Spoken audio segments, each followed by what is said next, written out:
today we are talking with Professor CK, Professor of Geography and City and Regional Planning in the College of Social Sciences. CK, thanks for being with us today. Yeah, my pleasure. Okay, so we're talking about your experience in the Discovery program. So, why did you sign up for Discovery, and in general, what was your experience with it? Yeah, I was trying to explore some ways to facilitate communications with students because in the past, because what I have been doing, I have these hybrid courses, and I put the lectures on Canvas, so the students simply went through the lectures, and then I had them come back the week after. Normally, I have the lectures launched every Wednesday, so students would have the opportunities to go through the lectures during the week. And so I would have them to come back the following Tuesday and then gave them some in-class activities, in-person activities, and at the same time, and trying to refresh their knowledge from the lectures. But before that, prior to that, there wasn't a good idea of how students were doing. And so when in-person classes back on Tuesday, in the past, I did give them some activities, but I was assuming most of them would go through the lectures, but of course, this assumption may not may not necessarily be valid. So I understand. yeah, I gradually discovered that most students did not do much of anything. So when they Okay. when they got back to the activity portion, and I could read from their eyes and kind of wondering, not Uh-huh. knowing, not knowing what what was going on. So I realized, I needed to do something. So that's why I went to the Discovery to see what kind of tools that I could use to kind of improve the learning experiences. And Yeah. that's why. You were assuming that they were dealing with the material you gave them, but then they'd come to class and you basically Yeah. have Well, to teach the things yeah, that you thought they had already done yeah, or you know learned. what? My generations, well, I mean, the Woodstock generations over the 60s or 70s. Yeah, yeah. and, and I don't know what to say. And Okay. we were disciplined. We did what we were told to do Uh-huh. by the professor. So when we studied, and we just took the initiative. We just Uh-huh. went ahead and read whatever the professors gave us to read, and just my generations did not need to be reminded of doing this and that, and we just once we got the material, we just went through them. Yeah, yeah. But of course, nowadays it's very different, and so my assumption was really kind of very much incorrect. I'm not going to Okay. say it's wrong, but just Yeah. the generational gap, maybe. Well, good for you for not just leaving them there and trying to, figure out what these students today were needing. Yeah, So, well, yeah, they need to be kind of pushed, if you mhm, will, or using the Fresno State term, engaged, and okay, that's what I was trying to explore, how to engage them more effectively, so that they would have a good idea of what is going on in the course and things like that, and so I used two tools. uh-huh, One is the poll everywhere. I used this tool at the beginning of the in-class activity portion, and just to refresh their memories, recollect their knowledge on the lecture launched the week prior. And and even though most of them still uh-huh, didn't do much of anything, but okay, at least you were drawing the attention to the key things that you wanted to emphasize in the lectures because Yes. I had You eight can see where the gaps were. exactly because at Yeah. least I had eight questions for every poll everywhere, and I specifically focused on the things that I really wanted them to learn. Okay, so the thing then is that even if they didn't go through the lectures, at least they got something from these Yep. eight questions, and that's the Yeah. main purpose of poll everywhere. And I did allow them to retreat, and if they got the answers wrong, and they would be able to retreat and then kind of following the majority later on. Mhm. And so at least I was comfortable that at least they got something. And because even if they didn't really go through the lectures, at least they got something right there. Okay, Yeah. and then uh, and afterward, I enhanced the experience, the learning experience with the activities, and I worked with them on those activities the first half, and mapping where things are here and there, and I felt pretty good in terms of at least because I was seeing them learning something. Okay, Mhm. and also the second part, and they would do the activities their own, and the second part normally would involve things from the lectures. So I gave them the minute second portion and roughly where those answers would be found, and they would have the opportunities to go to the lectures to dig out the answers or simply go to the web in some situations. And so that was pretty good, and I felt comfortable because I knew they were getting something. And then with that, I also used Google Forms to probe into them and see how they would be doing on certain areas, on some lectures, and about 20% responded. So that's pretty good instead of normally no one prior. So you would get a sense of which areas in a particular lecture they might have some difficulties understanding, or what other types of questions they may have. So it is pretty good. It worked out pretty well. You had questions, and what about this lecture? Do you still have questions about, or Exactly. what was? Yeah. It's a wide range of questions. Some of them would ask how well do you understand a particular lecture, Okay. and for some uh, key areas I wanted them to know, I would have one or two questions specifically on that area and trying to see whether they are getting to those areas and how good they were understanding the material.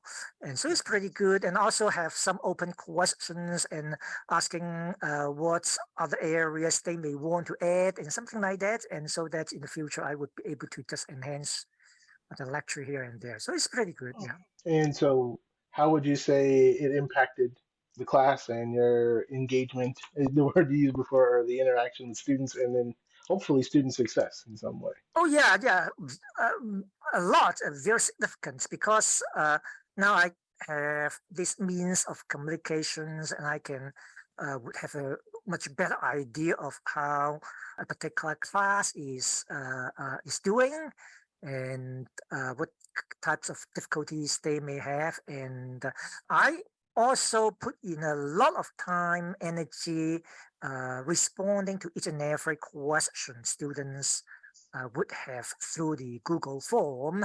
It did take some time, but I think students were encouraged. And actually, some of them asked some other questions when students uh, kept asking me about something beyond the course because the student was National Geographic. He was asking this and that, and not related to class material. But of course, I was more than happy to give the student more ideas. Yeah, so it's pretty good. Yeah. And actually, I applied the same technique, the same means of communications in other courses, in the other two courses I teach this semester. So it's pretty good. Yeah. Well, I should have asked, what was the course content? What were the courses that you were teaching that you're implementing this with? Yeah, the target course I wanted to apply these tools would be world geography. That's the primary lower Okay. division G course I teach. But I soon realized usefulness of say Poll Everywhere and Google Forms. So I applied these two tools to the other two classes I am teaching this semester. The other one being the upper division human geography course is people and places geography 167.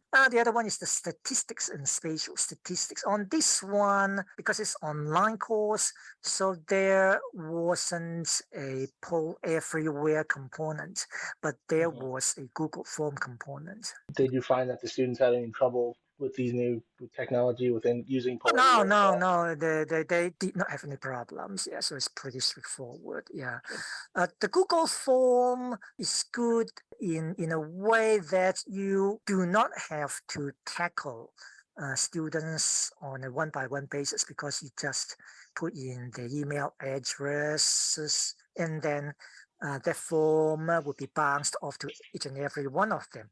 And Mhm. another beauty is that it summarizes the responses and put in percentages. And so you simply did not have to do anything and you would have a very good idea of the response patterns and things like that. And of course, I downloaded all the responses and for references if need be in the future. So it's pretty good, yeah.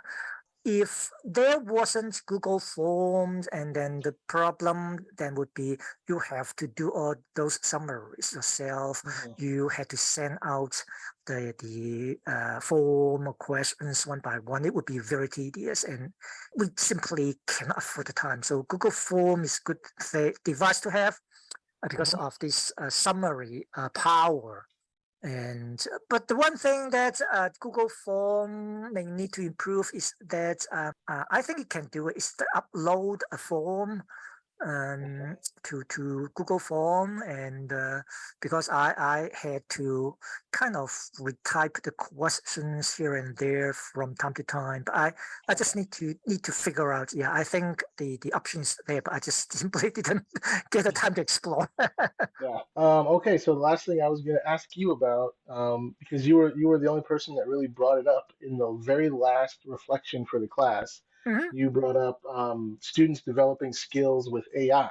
Yeah. Is that something that you're passionate about? Or is that something you just see students engaging with, and you think that it'd be better if we could direct them or guide them, or how do you think that would be Oh, useful you, for you students? you have to work with it. Yeah. You don't have you cannot say, well, I don't think it's good, whatever. Because I did run into students writing very good papers. The problem we have now is that we cannot prove that the paper was written by AI. Okay, because we at this point we don't have the tools to say this paper was written by AI. We simply don't have this technology at this point in time. Mhm. So we cannot bring the paper back to the students and say, hey, this paper was written by AI, it's not acceptable. You cannot do that because you cannot prove it.